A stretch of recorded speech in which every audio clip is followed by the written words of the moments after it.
एक समय की बात है। पहाड़ों के बीच बसे एक हलचल भरे गांव में आनंद नाम का एक युवक रहता था। वह अपने लापरवाह रवैये और काम को टालने की प्रवृत्ति के लिए जाने जाते थे।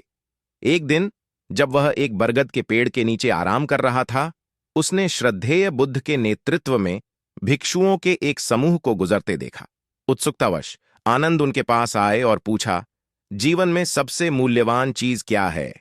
बुद्ध ने शांत ज्ञान के साथ उत्तर दिया, जीवन में सबसे कीमती चीज समय है, क्योंकि यह एक अमात्र ऐसी चीज है जिसे एक बार खो देने के बाद वापस नहीं पाया जा सकता। बुद्ध के शब्दों से प्रभावित होकर आनंद ने समय की अवधारणा में गहराई से उतरने का फैसला किया। उन्होंने इसके महत्व पर विचार करते हुए कई दिन बिताए और एक शाम वह बुद्ध के पास यह प्रश्न लेकर पहुंचे, कोई वास्तव में समय के मूल्य को कैसे समझ सकता है? बुद्ध मुस्कुराए और आनंद को अपने पास बैठने का इशारा किया। उन्होंने एक कहानी सुनाना शुरू किया। एक बार एक धनी व्यापारी था जो एक अमूल्य कृति का निर्माण करना चाहता था। उसने दूर दूर तक खोज की, जब तक कि उसे एक प्रसिद्ध कलाकार नहीं मिल गया।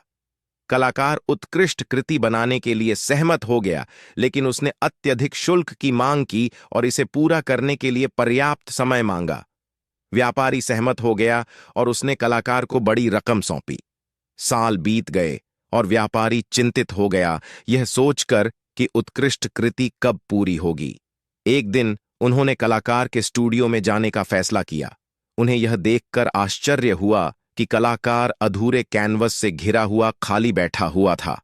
व्यापारी क्रोधित हो गया और स्पष्टीकरण की मांग की। कलाकार ने शांति से उत्तर दिया, मैं सही क्षण शुरू होने का इंतजार कर रहा हूं। व्यापारी को अपनी मूर्खता का एहसास हुआ। वह समझ गया था कि समय को बर्बाद नहीं करना है, बल्कि उसे संजोना है। वह घर लौट आया और खुद को सार्थक कार्यों के लिए समर्पित कर दिया, यह महसूस करते हुए कि हर पल कीमती था। जैसे ही बुद्ध ने अपनी कथा समाप्त की, आनंद को अपने भीतर एक गहरा बदलाव महसूस हुआ। वह समझते थे कि समय बर्बाद नहीं करना है, बल्कि आत्म सुधार और आत्मज्ञान के लिए बुद्धिमानी से उपयोग करना है।